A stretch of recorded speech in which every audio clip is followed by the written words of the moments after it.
Hi, everyone. Welcome to the Polymaths podcast. My name is Ansley Weller, and today on the episode, I have a very special guest. He is one of my longtime friends, David Petrie. He's a music producer based in LA, an actor, and a pianist that is heavily involved in the industry. He currently has several music tracks available to listen to on Spotify. We will include that in the show notes. And I'm very happy to have him on the show. We definitely have a lot to talk about. Please welcome, once again, David Petrie. Hey, how are you doing? Doing well. Thank you so much for being here. Yeah, no problem. So I just want to introduce them.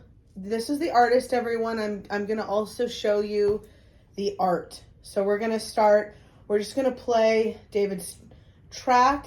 You can find him as Petrie on Spotify. We're going to play a song called The Pier. We're here at the beach front podcast studio. So I think it's only fitting to play The Pier. So here we go.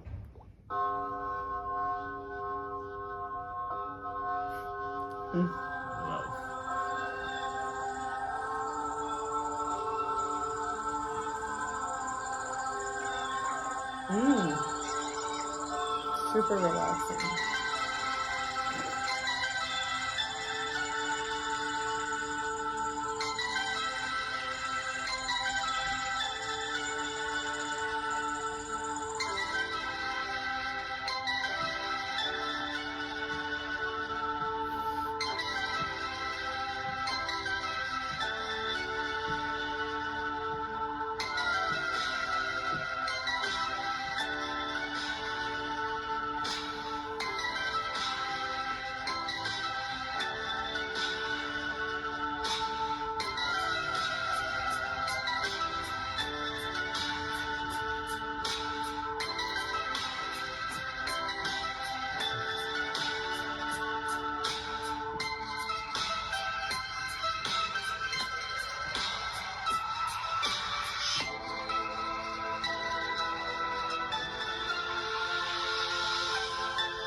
feel like so much better after listening to that. Very healing, very melodic, very interesting. Love the seagulls, love the it just like put me in alignment. So thank you. Yeah, definitely. I really enjoyed making that track because I started off like kind of sort of grounding like the beginning as like the kind of the atmosphere setting up the pier, like when you first enter, you hear birds and stuff like that, and then I got into a little beat at the end because it's kind of like I imagined myself walking around the San Juan pier, and that's what it represents, and then it ends like the beginning. So it's like I wanted to make it really like the track sound like it's telling a story, and it was very fun to make. Wow, it was very fun. It just brings you right to the beach. It just so it's like, yeah, that's amazing. And what was your intention for making it? I really wanted to try to really setting it up for healing, the track for healing, but also to maybe get it into a film. I see that track as something can be used in the film or background music. So yeah, I could see it in a video game too. Yeah, video game. Yeah, it sounds like, yeah, or just like, yeah, it's really, I definitely want to play around with it and help find a home for it. It's amazing. Yeah, like let's license it. And just it's all about creating atmospheres, and we're gonna go into that in 1 second. Okay, I have to. Okay, so I wanted to tell you guys that David and I have done a lot of music together. We have performed together, mostly at church, actually. I've been singing, and David's been accompanying me on the piano, and he is an amazing pianist. He's an amazing performance partner, creative partner. He plays probably like 10 songs in 1 hour service. He plays like prelude. He plays 3 hymns. He plays like a solo piece. He plays a postlude. It's like at least 10 songs every single service, and it's beautiful. It's mostly classical, some but everything, really everything. How did you learn how to play like this, David? Like, how he's an improvisational kind of a pianist as well.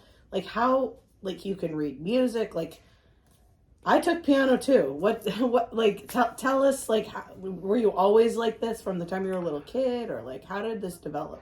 So I was in a music store in Michigan, which is where I'm from originally. I was in a music store and I was with my parents, and they saw me started playing piano naturally. Just playing piano. How old were you? I was 10 years old, 9 years old. God. Yeah. And you just started playing. Yeah. And so I started playing, and they're like, "Oh man, he's really good." And even the representative, customer service rep, was like, "Yeah, and he's good."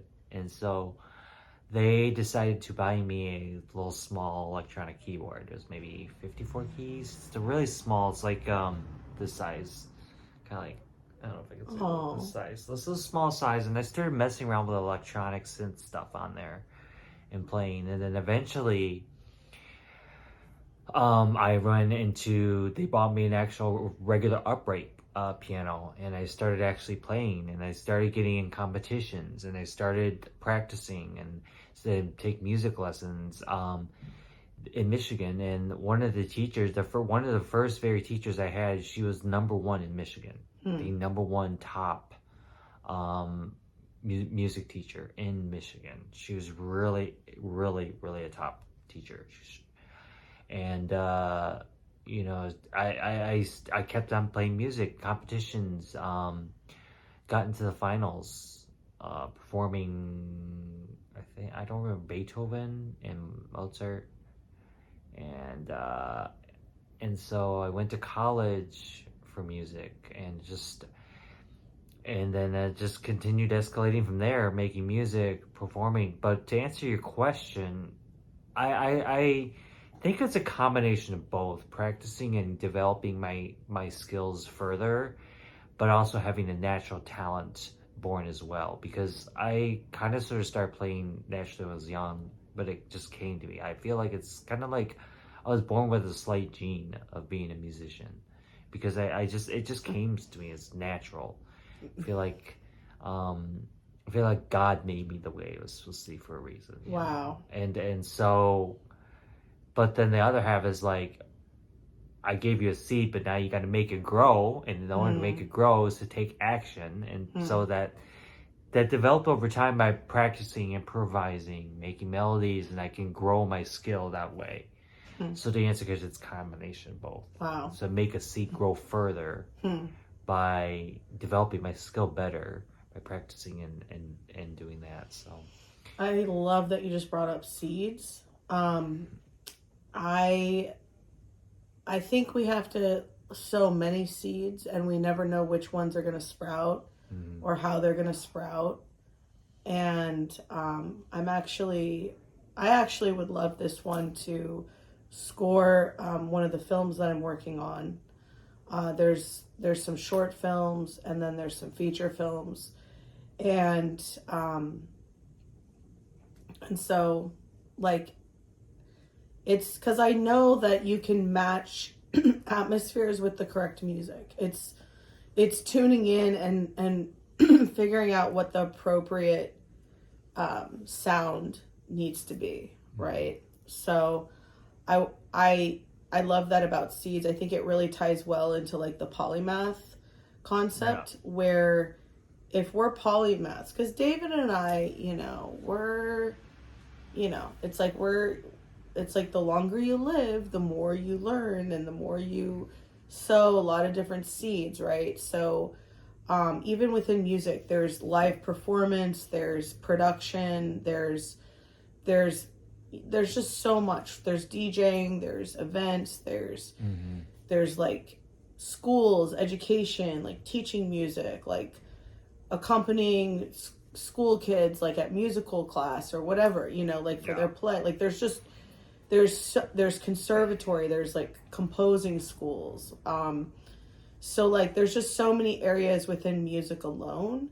So you have to plant a lot of seeds, and like the polymath is like, you have to see how everything goes together. Like me, I'm I started writing songs about recovery. I started writing songs to try to manifest a better neighborhood in Venice Beach, California. I realized that if our words hold power, our songs hold power.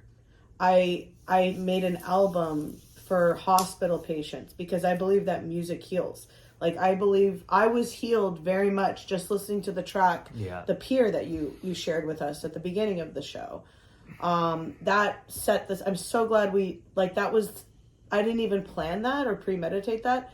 And that just like really set the stage. I think it's really important before, business meetings, even like when teachers are administering tests, like play classical music, play music, because it just puts us in alignment. Music is perfection, right? It is. It's music is, and I want to touch on what you said about music heals. That I believe it really says it all, because it's like there's a certain note or certain harmony that represents an emotion or feeling. Actually, statistically, that is the case. Take for example C minor. C minor is more like a sad, or if you play C minor slow, it's sad. Or if you have D major or A major, those are happy. So music is very healing, and it's very it's can be spiritual. Yes, it's almost like a language, music's a language, and it says so much. And so and it's perfect. It's literally perfect. And it's like there's also room for innovation in it too. Absolutely true. Yeah, there is room for innovation. That's for sure. There's so much. It's infinite possibilities in music. You can take a certain scale, and make it into some crazy, huge, orchestra or piece or something. Or you can, there's just so much experimentation with it. There really is, and that's what makes music so special as well. Top of being healing people, it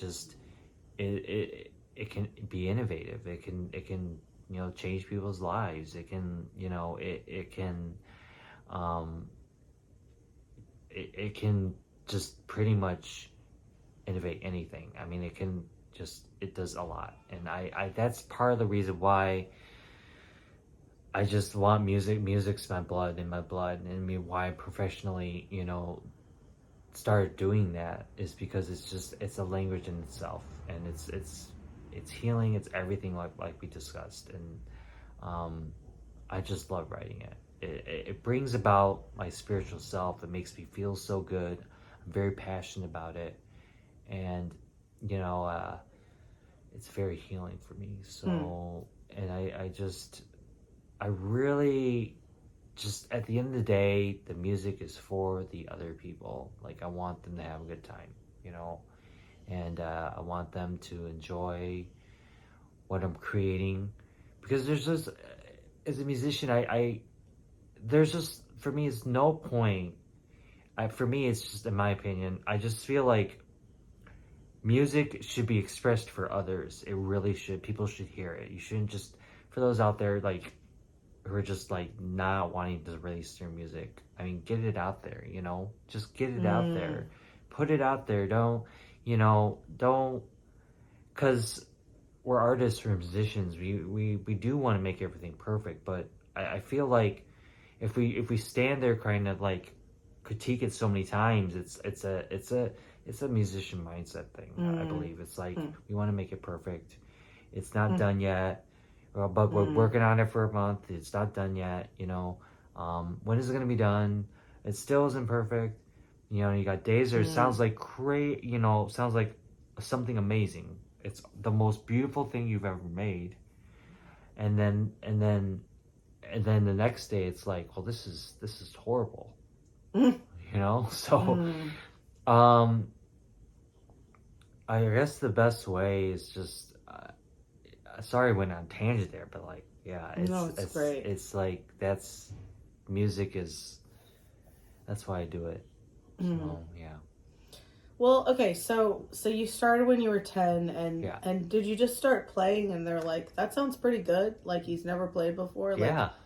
You just started moving your hands and it, like, something was there. Something was there. It's, God put it in me there. It's there, and I started playing. It's like, it's really good. He really likes it. Not only is he like it, he's not too bad. Were either of your parents musicians? No. But they knew. They like knew, like, okay, like, he likes it. We got to develop this for him. Yes, he likes it. And they didn't have to force you to practice? No, I would do it on my own. I would do it on my own. You had a piano at the house? No, they got you a piano. They got me a piano. Yeah. Yes, they did. Wow. You have a sister? Did she play as well, or just you?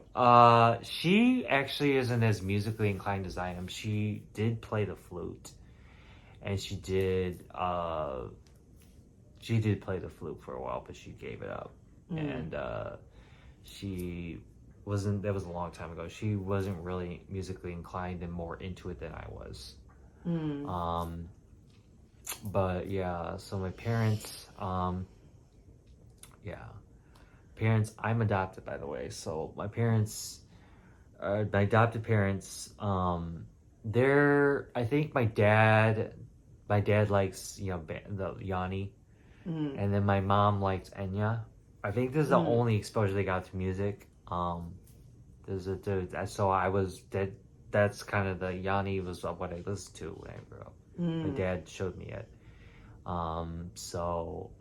But yeah, I grew up with rock, pop, electronic. Those are my favorite genres: rock, pop, electronic. And just recently, well, maybe not recently, 2 years ago, I started getting into jazz as well. So jazz, I literally can take any melody, anything that I see in front of me, I take it and I can jazz it up, remix it on the piano like no other.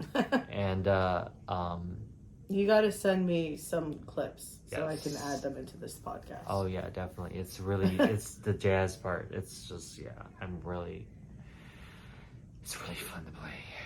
Yeah. Do you have a piano in your home? Yes, I do. I have an electronic keyboard. I have two actually. The first one was like, it has a built-in DAW software. It's a Korg. It has a built-in workstation inside. I need to get it fixed, but it is. I'm working on fixing it. But the one I have right now is semi-weighted. There's fully weighted. The first one I have with the DAW software is fully weighted, so it actually is a real piano. It feels like a real piano. The one I have is semi-weighted, so it's slightly feels the way it. The difference between fully weighted and semi-weighted, those who don't know, piano players that maybe watch the podcast, that it's the fully weighted is the one that's feels like the real piano. When you put your fingers on there, it's like heavier when you push it down, versus the semi-weighted is slightly light, still feels like it is, but it's semi, which means it's medium when you push your fingers on the keys. It's somewhat, if that makes sense. But yeah, I also have a little Akai MIDI keyboard, so I can write beats and stuff, which I do as well. Beats and electronic, and I can take that anywhere. I would sometimes go on the beach, or sometimes go on a picnic and outside and just start writing. Yeah. So as a kid, you did a lot of classical and jazz, right? And then when did you like start to do more like, like some of your stuff, like it's like it could be in the club, it could be like DJs could be remixing it, like it's pretty modern, like how did you make that crossover? Like when did you start trying to make music that was more like, I mean, classical music is just that. It's always relevant. It's classical. It's like we're always going to have it. We're always going to need it. But like, music that is reflective of like the times. Yeah. And the trends. Yeah, definitely. I messed around with DAW software, electronic software, when my dad kind of got into it, or was curious what I was doing, and I started, like, he bought me like this, like,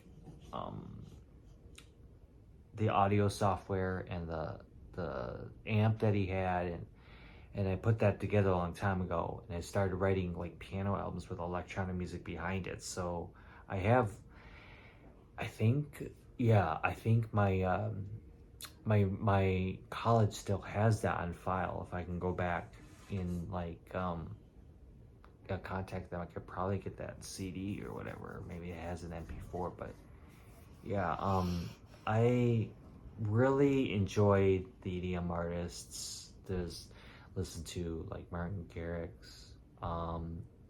Tiesto, Kygo, like all those, like Zed, like all those, like I think this is what I really do is when I start listening to those artists that I really started to change.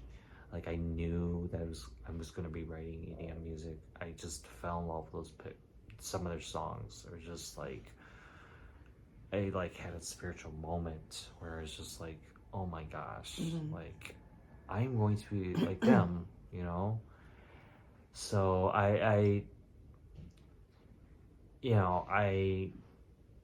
from then forward, I've been, going to college for music, and then getting into like the music production courses, had a couple courses, and electronic courses I took in college. And the professor, I got a lot of feedback, which is from the professors, and they're like, yeah, I listen to your stuff. That's probably the best thing. The Suburbia is one of the tracks called Suburbia, which is kind of the similar feel for the pier you guys just listened to in the beginning of the podcast episode. He's like, that's probably one of your best tracks you've made. I really enjoy it. And another professor that I work with, he told me, yeah, a lot of people are going to like your electronic album when he listened to like, because there's several courses we take. One's for classical, one's for like history, blah blah blah. But this one's for electronic music, and I showed him, and he listened to it. He's like, yeah, a lot of people, you're gonna get a lot of people to like that music. It's really good. So a lot of people are gonna like that. So I have a way. I have a way in writing electronic music that's more describes the atmosphere and situation with the sounds I make. I also am an engineer on the side as well. I do engineer, so I can write my own sounds via the software. There's a the technical side. It's like you mess with the knobs, LFOs, and distortion, all that, and the wave signs and all that. You have to mess around with it. For those who are engineers, they'll understand what I'm talking about. But the sound mix the different sine waves with the different LFOs, oscillators. You combine all the sounds together and it creates a sound. And then you can add more on top of that with different effects, and it creates a whole different. It's endless. It takes a bit of time, to learn, but it's a skill I'm learning as well. And I've actually, developed a product to be able to give to people, play that. So, that I would say one thing that really helped me get into EDM or really get into that was the piano. I think if you learn the piano, you can pretty much do a lot of things, especially with the electronic music. And then for piano also will help you with if you want to do drums, also because of the beats and the timing.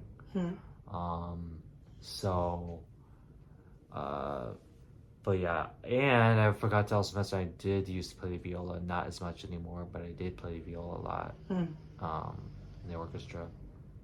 So yeah, the EDM artist has really changed me when I just listened to their music and I knew I have to make something like that. So.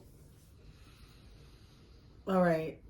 Yeah, for those that don't know, EDM is electronic dance music. Yeah. Do you dance? Are you a dancer too? I can be. I mean, I can jump up and down, but yeah, I can dance. Yeah, I'll admit I do. I haven't actually recorded myself dancing, but I can dance when I'm in the mood. I can, but I don't really do a lot of it. But cool. Yeah, no, I think that I think that the world is having a spiritual awakening. And I believe that you're if you were doing music at 10, that's when your spiritual awakening was beginning. Because I know for me, I first of all, it's I just want to say to parents out there, I think it's really great that your adopted parents fostered your gift, even though they themselves weren't musical. They kind of spotted it and they fostered it. What I've noticed is I mean my kids, they're very musical, but I see family members kind of saying, oh, they're not, they don't, they think if you're not a prodigy at something, you shouldn't do it. And I disagree. I think music is very important for kids because it's perfection. And I know that I did sometimes really get in the zone and play my piano, but it wasn't until later in life that I really got lost with the music. I just would go, I took piano class at the junior college in Santa Monica, SMC, and I was on hiatus between films, and I just studied guitar, studied vocal, like singing, and I studied piano. So, because I wanted to be able to accompany myself, and like, it was like, this is after I became a meditator. So, I loved piano, but like, I made this horrible mistake of comparing myself with my peer. And there was a girl in my school who ended up like going to conservatory, going to Oxford, studying music at Oxford, and like her dad was like in like the orchestra, like in London, like like she was not a normal person at all. And I was like, oh well, I don't play as well as she does. It's like, you were playing just fine, and I don't know. I just remember like begging my parents for guitar lessons, and they like didn't think I should do it. And I'm glad I found it eventually, but like, to be honest, like meditation really helped me learn music, like it, because I think one of the biggest hurdles is shame, right? Like kids who are performing, I think it's very important to, I did those recitals, and it's like, if you mess up, like you feel shame, and sometimes you have like a traumatic teacher that like makes you feel ashamed, or you have parents that say you're not good enough, or in my case, I had shame because my friend, who was like ended up being super like professional musician chick, like I was comparing myself to her, like a prodigy, and it's like, that was really ignorant. So I think that it's really important to like not have shame and not be perfectionistic, even though music is perfect. And there are barriers to entry. Like, there's so many people who have too much shame to sing, or have too much shame to play piano, even light piano. And I think that, like, I know for me, like, it took being able to meditate and get into the flow state to really be able to focus on the music, and just, I would lock myself in the practice room and I would not leave. Right? So, yeah. So it's good that you did it. I mean, I have a lot of friends who, they did it, but like they stopped at some point. And it sounds like you never stopped. And it sounds like you found a way to kind of integrate it with your adult life too, and just grow with it. What has that process looked like? Like, how did you, like, like, it's just a huge part of your identity. Like, how do you, like, what advice do you have for like people that want to make a living as musicians? Like, is there a code? Is there like a formula? Well, right now the industry is a little different than it was like 10, 15 years ago. You used to be able to go and play wherever and get paid very well. A lot of stuff right now, especially the change in the music industry, has been pretty much number one, you have to know the business side of it. There's nothing there's nothing you can do. You have to know the business side. You have to know some sort of business side to it. And everything's just kind of sort of going online right now, especially with that. This can be a huge conversation. I don't know how much time we have, but it's almost like, to get started, definitely just start, I would start learning about, how to get your music online. Definitely, there's a couple things I can think of: SoundCloud, Spotify, like you did, but like I do, and definitely just reach out, network, get contacts, try to reach it, put yourself out there. And definitely have an online presence. I think having some sort of online presence, and networking is very important. And they say it's not, what does the saying go? Or it's not what you know, but who you know. So definitely try to like network and get to know people. I do, I've met a lot of musicians, and they are that's the way to go. You collaborate, like you and me now, like we collaborated so many times. Yeah. We were, I can't remember, it was Burbank, right? Yeah. We did a Burbank. Oh, we did yeah. Burbank studio. Remember that? Yeah. Yeah. With the of course, yeah. With Michael and the what was that guy's name? I don't know. Nick, the engineer, right? Yeah. The engineer. And what song do? We did a couple. We did a Christmas song. What Child Is This? And we did 1,000 Years. 1,000 Years, yeah. Yeah. So we'll put that in the show notes. Yeah, definitely. Yeah. We're out there. We're on David was, I put him on the spot. I'm like, I just found out today I have a chance to do 2 songs in a recording studio.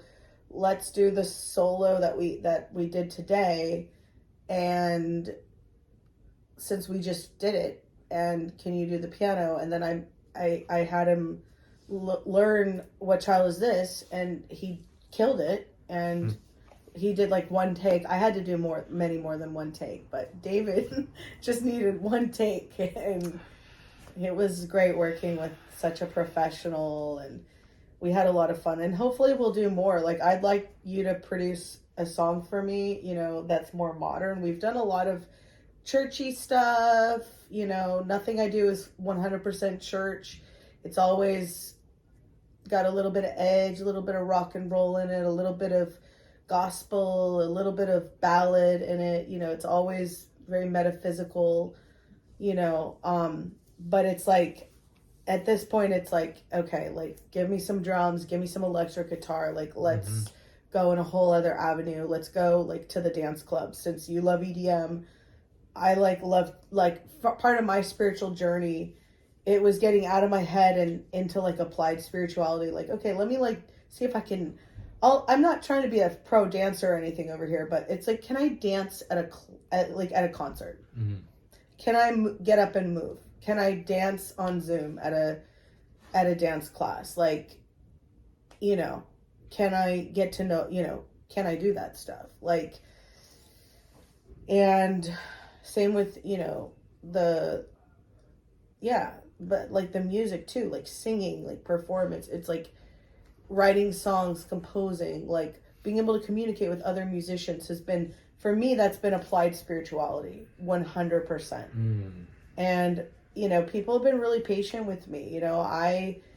I'm someone that, found all this kind of later in life, and, I am sometimes like, here are the chords, and hey, here's the song, can you come up with the notes? And it sometimes is a little extra work, but it's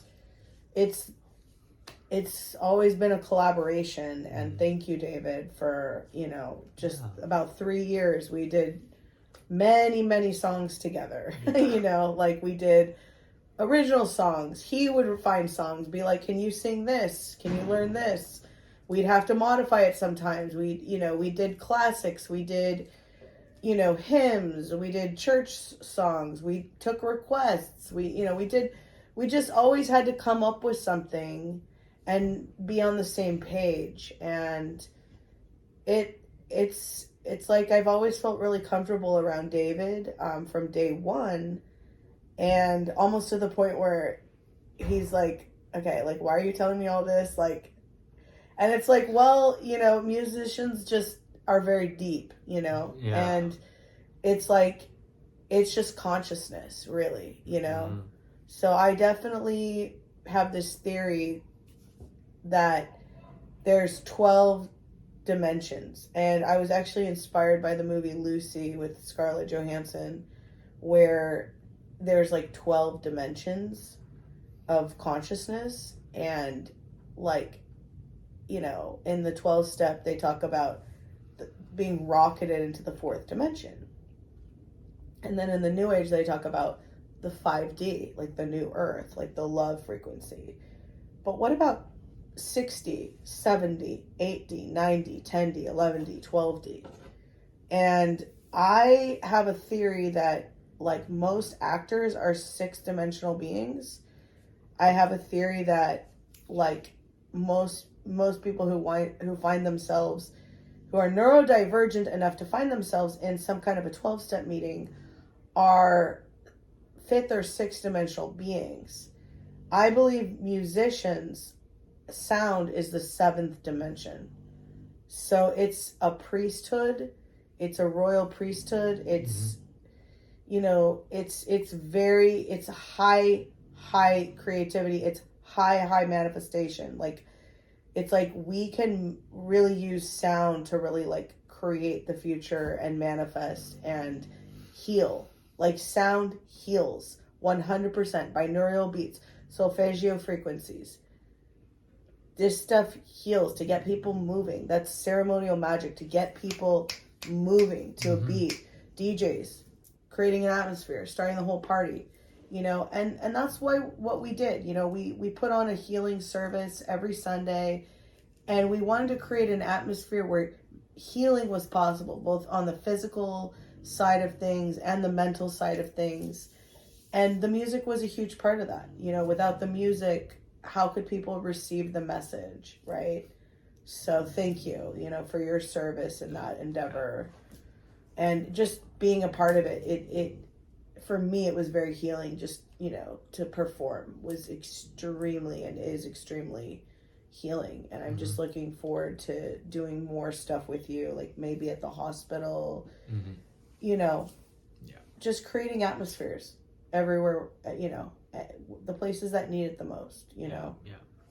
Like, maybe you can come to the prison with me and, like, bring your option, yeah. your piano. Oh yeah, it's an option. There's a lot of musical guys there, actually.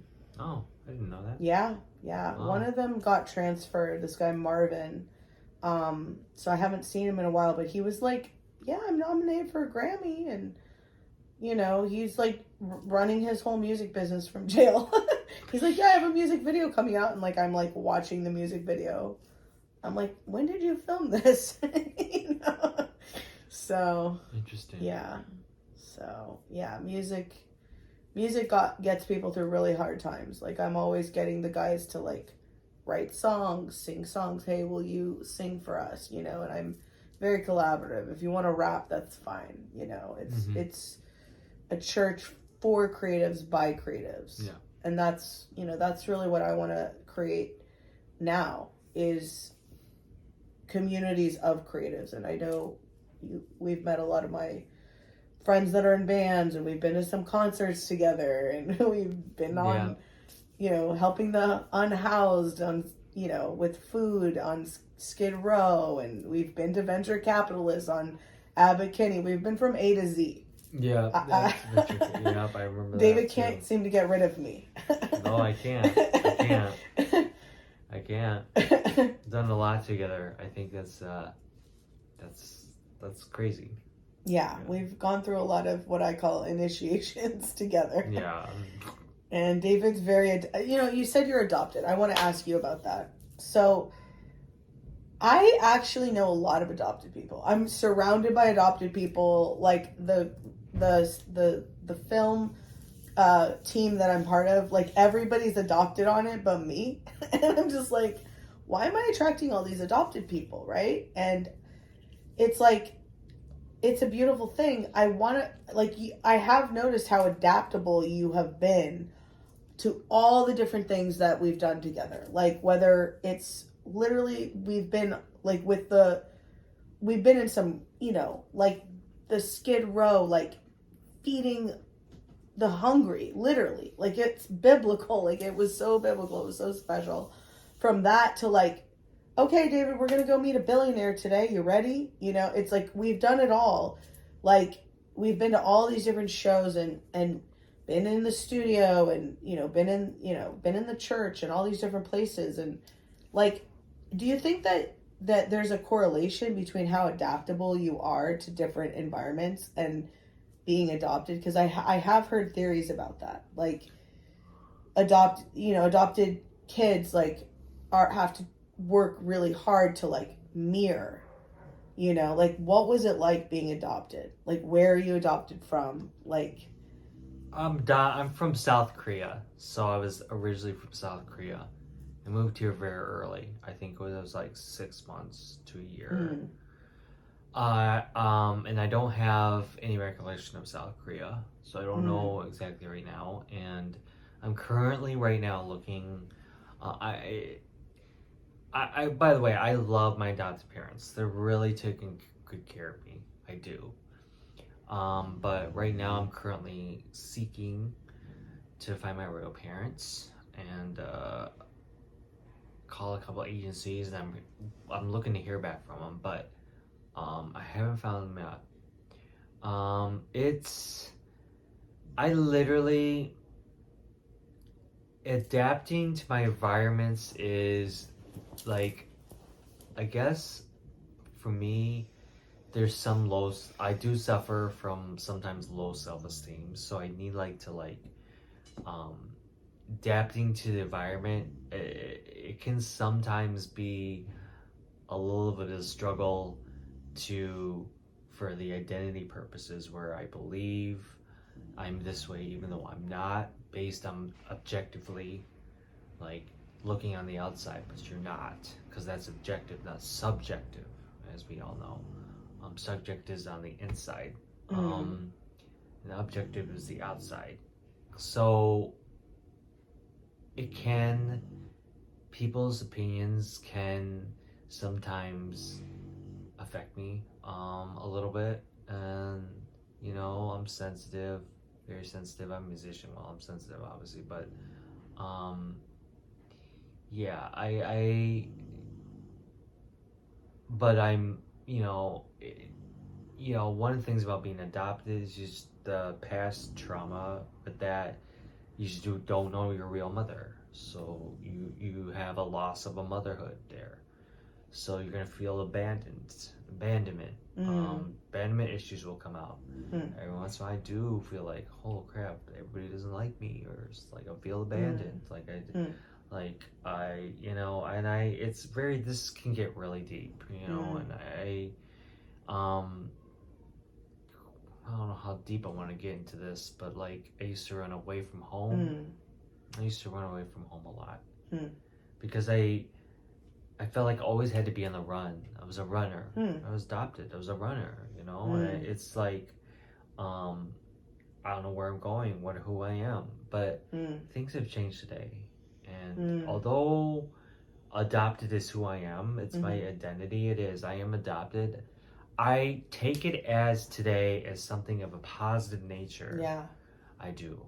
Mm, It's something that's going to be positive. It does define me, but like it doesn't do it in a way that's going to like um doesn't make me feel special than anyone else. I'm not better than anyone mm, else. I'm not less than anyone else. mm, It's just it's something that's making me better and providing me a ground for a solution. The solution is to become myself, and with identity, that's I love that.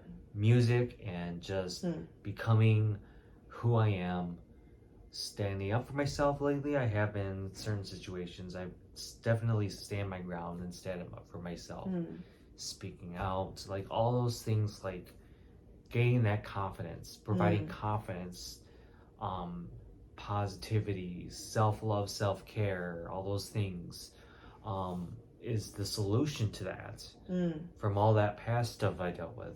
mm, um, I do not regret being adopted. This is a somewhat of an opportunity to get better. mhm, So that's kind of, it's not perfect, it's not. Being adopted, the issues, this trauma, it's past mm, stuff, abandonment, those issues are still, we're not perfect, we're human, we're not mm, like all of a sudden we spot an issue and it's all of a sudden 100% gone, and mm, it'll never ever ever come back ever again. That's not necessarily true. I mean, you know, we still have it every once in a while, but we now, I think, I believe today I have the tools and resources to be able to know how to deal with the stuff that's in my past, you know, and being able to move forward and just meditation, the day, like I said before, the routine, gratitude list, like all those things, reading a book, it like triggers the brain. And if you read a lot, you can write really well, by the way. Reading and writing, you'll say there's no correlation, there is a correlation. Yeah. There is, because you could read really well, you could write really well. But yeah, that adapting to my surroundings is is to become who I am first, and then once you know me myself, who I am, you know, my values, my beliefs, my morals, everything like that, then you know where you're at, and you can find the surrounding that you know, find it, adapt to it easily, because you find something about you that you like, and then adapt to that. Wow. So complete opposite today.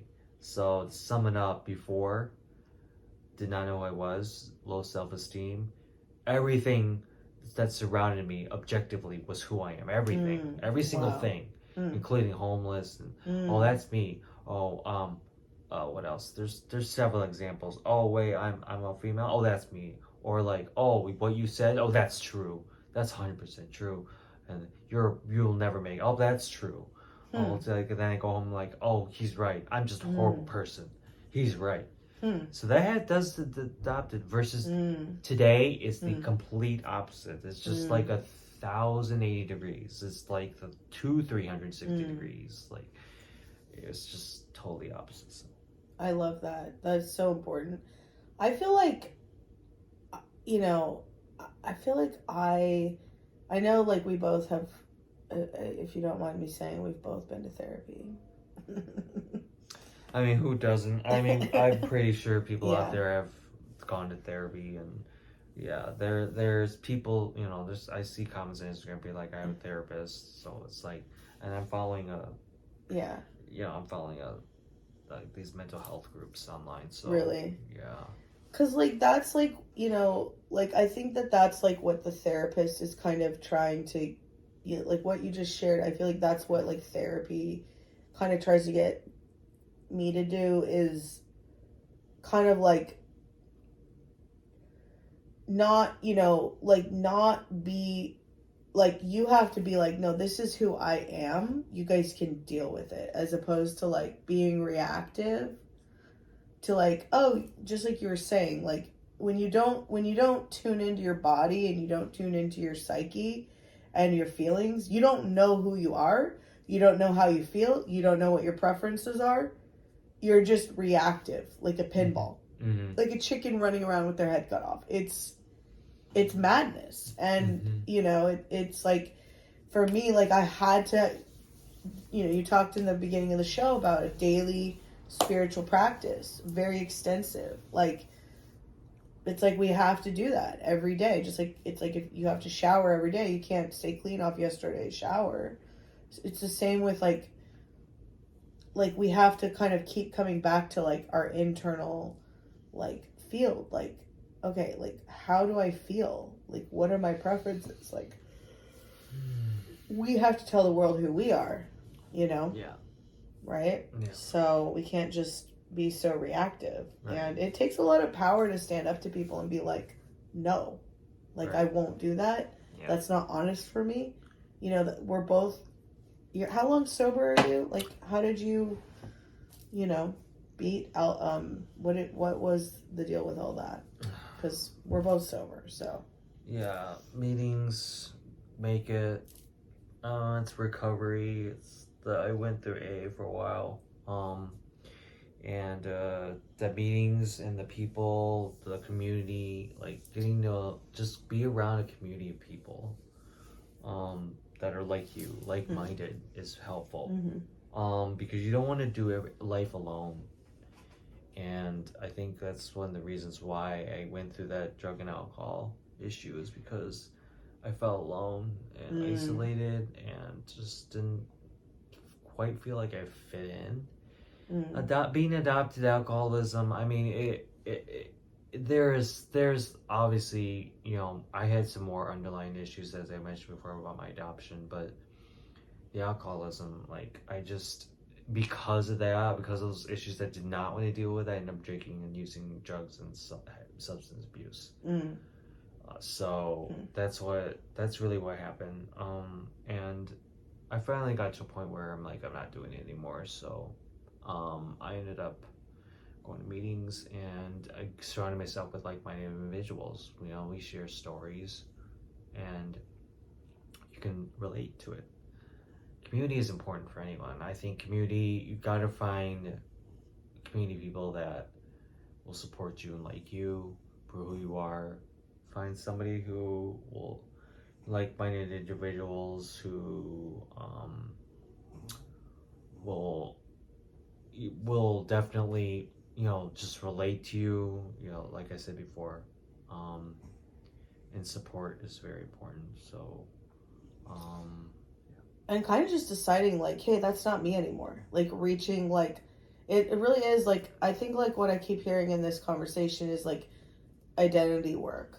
Like we're, we constantly talk about spiritual stuff. We're constantly trying to develop ourselves and experiment in the world, and like, we've had a lot of powwows, and it's like I feel like we always go back to like, okay, like what's our identity? Like like whatever that is, like what setting are we putting ourselves in? Like where are we living? Like how are we letting people treat us? Like how are we like what are like tuning into like a frequency of like more more gratitude or more wins or more like just figuring out like I think sobriety is about building a life that's more honest for you, that is more like minding the gap between where you are and where you want to be, and knowing that part of life is you're always going to be expanding. You're always going to be wanting to move forward and progress, right? So it's normal that there's always going to be a gap. There'd be no expansion. True. So yeah. Well, tell me, David, like, do you consider yourself a polymath, and what areas of expertise do you find yourself weaving together most often? And like, how has that helped you like thrive in your life and like solve more problems? Like, you have a lot of different areas of expertise. And I do, and I really do, and I can analyze things pretty well. I do a lot of research online. I know what sources to do. I can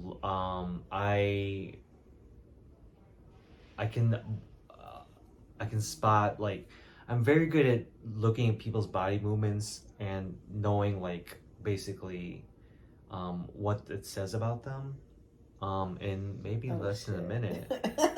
I'm serious. I did not know this. It's a work in progress. It's not like something, but it's attunement. You can tell if people are lying, huh? Yeah, basically I can tell when people are lying. Or if they like are insecure. Insecure, yeah. Like I'll give you perfect examples, like, or validation, like somebody repeats something back to you, is like, oh, that's me, and then they give you advice.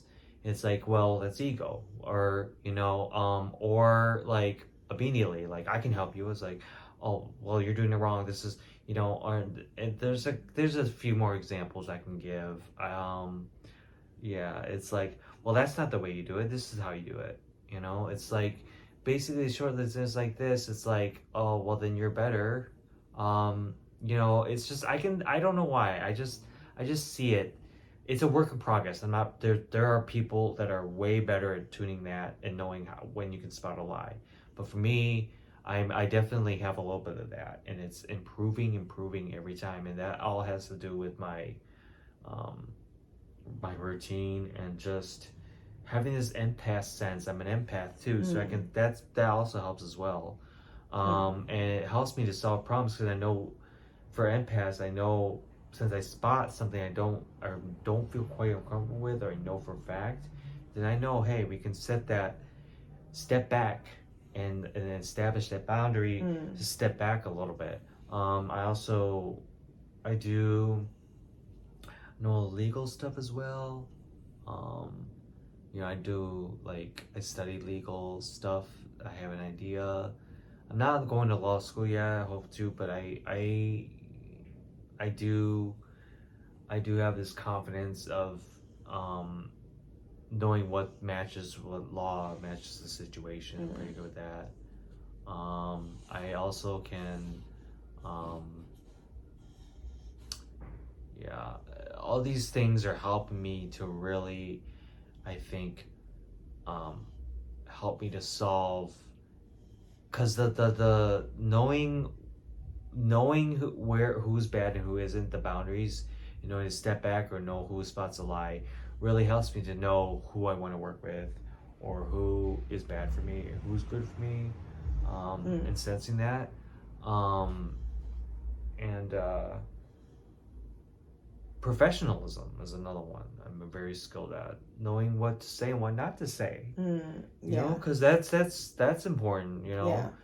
I used to not be that way. But because my therapist always told me, take care of little David, because that's a long time ago you dealt with trauma, but you're overreacting, or you're getting pissed off. Not perfect today, because sometimes I do every once in a while, but back then it's like, therapist always told me, just pretend you're talking to little David. Let's talk to little David a little bit. What would you say to little David to make him feel better? And it's like, hey, everything's gonna be okay. You're taken care of. It's let's do this. Don't worry about it. You can calm down. The big David will handle it. So the big David handles it. Wow. It's time. So yeah. I love that, because, like, even with other people, like, we're dealing with their inner child too. So it's like today I called David and I was like, I'm dealing with a lot of grief and a lot of loss right now, and a lot of injustice, discrimination. But really it's probably fate, but it doesn't make it any harder. And, the Buddhist path is practicing non-attachment. And I did go to a prophet today, and the prophet was like, you're upset because you're attached. Anyway, I called David, because it's like, it's this situation. It's like all I've been really thinking about. And David was like, I'm really sorry that happened to you. Like, you don't deserve that. And like, that was like, he said that, in a few different ways, like more than once. And I felt like he was really talking to my inner child. He wasn't like, my inner child like needed to hear that, that, like, that someone was actually sorry that happened to me, that I didn't deserve that. And not, it's like, and so like, I'm glad that, you were able to hold space for me in that moment, and like, even say like, hey, you have options. Like, there's certain actions you can take. Here's one action you can take, or you can, move on and forget about it. And it's like, and grief is a really difficult thing. There's so many forms of grief. Interestingly enough, if there's anger, we think it's anger, but it's actually grief, right? And we're always grieving. Like, we're all like, there's so much impermanence in the world that we're always grieving. We're always in a perpetual state of grief. And it's like, we can't get attached to ideas that are old ideas. An old idea no longer useful to God, like no longer useful to the universe. Like, whatever it is. Maybe we have to move. Maybe we have to like get promoted. Maybe we get demoted. Maybe we have a baby. The baby's only going to grow. You know, I'm looking at my puppy. If you see me looking off in the distance, it's at a puppy. And she's bigger every single day. She's always changing. She's always in a, like, I can't get too attached to her state as a puppy because she's changing. And so it's like, yeah, I love what you're saying about, you know, professionalism being tied with like inner child work. And I think that it also has to do with like active like listening, like really like, I think people just want to have a voice, right? And they want to know that, hey, we're all on the same team. So why is there ever, like when there's conflicts, it's like, hey, we're on the same team. Let me hear you out, you know? Let me hear you out. I'd like to be heard out. And we're going to have faith that there's a solution that works for like everybody here, you know? And that's what's so beautiful about America and democracy in theory, right? Yeah. Is like everyone gets a vote, right? Like, and I love that, you know? I love when there's a group consciousness and everyone gets a say and everyone gets a vote. And it's like, even if you don't get your way, you got to vote. There were just more people that voted the other way, you know? So, yeah. So that's any other advice you have? Like, it sounds like you've had moments in your life that were like, you know, hard. Like you mentioned homelessness, I think, and you mentioned addiction and like, how do you become, you know, go from survival mode into thriving mode? Like, how do you use your polymath nature of being good at all these things, you know, being highly perceptive? Like, let me ask you though, before we get into that, what does my body language say? Read my body language. Like, I mean, you seem happy. Okay. You're happy in this moment. Okay. You're happy in this moment, and you're focused a little bit on me. You're stressed out. You're trying to focus, but you're a little stressed out about something. Yeah, you're definitely stressed out about something. And I do know what that is. We won't. I don't know if you're gonna talk about that, but yeah, you are stressed out.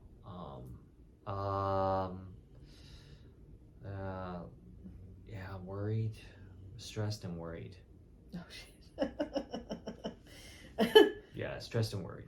Those are two things. I do not want that. Like, I think body, like, it's like the body doesn't. Yeah, because you were playing with your fingers. It was like worry. And then stressed is like you're that as well. Oh. So that's what I'm thinking, you know. But anyway, go ahead. So I mean, this is useful, you know, because I want to pay more attention to people's states and stages of being in consciousness. So I think it's a cool superpower that you're talking about here of reading body language so attentively. And, you know, some people are psychic, right? But it's like, are they just reading the body language? Like, yeah, and if you think about court and like people that read body language, it's like forensics, right? Yeah. So, yeah. But like, how have you used your polymath nature to go into from the survival into thrival? Because it's been hard at times. Like, it's not easy being a bodhisattva, people. It's not easy taking a vow for the benefit of all beings and being a polymath and having all these skill sets and going through problems so you can help other people solve problems. Like, in order to help someone solve a problem, you have to have gone through it. That's why it's like, if someone's been incarcerated, they're uniquely qualified to help people who are incarcerated. If someone's been an addict or an alcoholic, they're uniquely qualified to help people. Someone who is unhoused, housing insecure is uniquely qualified. So, but it's not easy, so let me know, David, like, how have you, over the years, like, been able to really finesse and develop your multiple skill sets and go into thriving mode? What's been the biggest key? I don't. Uh, I'm still developing it. I think it's never. I think I knew that I had to when I realized that I couldn't come up with any answers, or maybe like I didn't have God. At one point, I didn't have God in my life, and like I'm like constantly trying to keep conscious with God or a higher power or whatever you guys, spirit, Holy Spirit, universe, and it's I definitely like I stop to think things through before I react. Definitely but yeah, I it's always something I'm improving on, and always constantly using it, and I knew it was like out of answers. That's at one point where I'm like out of answers, and I tried everything. I tried it all, especially when I'm drinking, using. I tried it all. Like, I did it. Drinking drive as a minor. Like, I really thought when drinking, using take over my life, I really thought, I just like, I'm gonna do this rest of my life. But then it just got to a point where I'm done with it. I'm sick of it. And I used my skills, being like, I'm smart. I got a degree. I can read. I started improving all my skills, my polymath. I think it came out once I got sober. I think my polymath came out because I really wanted to like, be like, hey, there's so many good things I'm at. There's so many skills I can improve on. I've realized a lot of things, and I'm using it now to survive and thrive. And I'm always, I guess your answers to your questions, I'm always constantly improving. And that's when I got therapy, I stopped drinking and using, all those things where I got help is when the polymath started existing and I started utilizing it more. When you sought help. Yeah, when I sought When help. you were like, okay, I don't have all the answers. I'm going to surrender. I'm going to ask for help. That's when you started noticing it. Yeah. Awesome. That's really good advice. That's really good feedback to just, like, relax. Nothing's under control. Like, we don't need to be control freaks. We don't need to be in control of everything. We don't need to, sometimes we have to let go and humble ourselves, right? And ask for help and not have all the answers, right? Yeah. So, that's great advice. Yeah. And you just kind of if we're too forceful, like, no matter how talented we are or skilled we are, like, it pushes opportunities away, right? Mm-hmm. But you still have to take action. Yeah, true. Yeah. So, well, thank you so much, David. How can we work with you? What ways can we work with you? How do we find you? How do we get in contact with you? Oh yeah, just follow my Instagram. There's a shop I have, Petrie's Outlet, www.petriesoutlet.com. Although that store's on hold right now. Hold on a second. The best way is to get on my YouTube, Petrie Music. A lot of my stuff, Petrie Music 1. Somebody else has my Petrie Music tag. But also Instagram and Facebook and Twitter all have the same thing. So just www.thesocialmedianame.com/Petrie Music, and you'll find out from all my social media there. So awesome. Twitter, Instagram, and Facebook. And how can we work with you? Are you like producing or? Yeah, I'm producing Making right now. I'm making customized beats. beats for people. Yeah, I'm for sure. shows, podcasts. Yeah, definitely. That's what I'm doing right now. I'm in the process of making music and instrumentals. I have some on my Spotify that you heard earlier. Mm-hmm. I'll put that. Are we putting that in the show notes? Mm-hmm. Okay. Mm-hmm. So we'll put that in the show notes, and then um, I'm really currently working on music in the process right now. It's processing. Mm-hmm. Mm-hmm. There's a few tracks I have that I'm gonna polish up. Um, but yeah, I'm looking to maybe just um, have music for movies and stuff like that. So Awesome. Awesome. Great. Well, we're gonna put his info in the show notes, so get in touch with him. And do you do events like DJing or like live piano events? Like, yeah, I do live piano events. I do. I do one church on Sunday. I do a church in Venice, and then another one I do in Arcadia. It's another service in Arcadia, California. And then I do. And you're available for more like I am parties, open. Parties, everything. Weddings, baptisms, Yep. quinceañeras. Yeah, I'm really good at that. Do you love parties? Yeah. Do you ever DJ? Do you bring up the turntables too, or? Not currently, no. Okay. Not currently. I do plan on learning that though. Yeah. Awesome. Because I do electronic music, so I'm working on that. Awesome. All right. Well, thank you so much for being on the show, David. Yes, no problem. Being such a great friend and music partner and, just up for everything, up for every crazy adventure. And, yeah.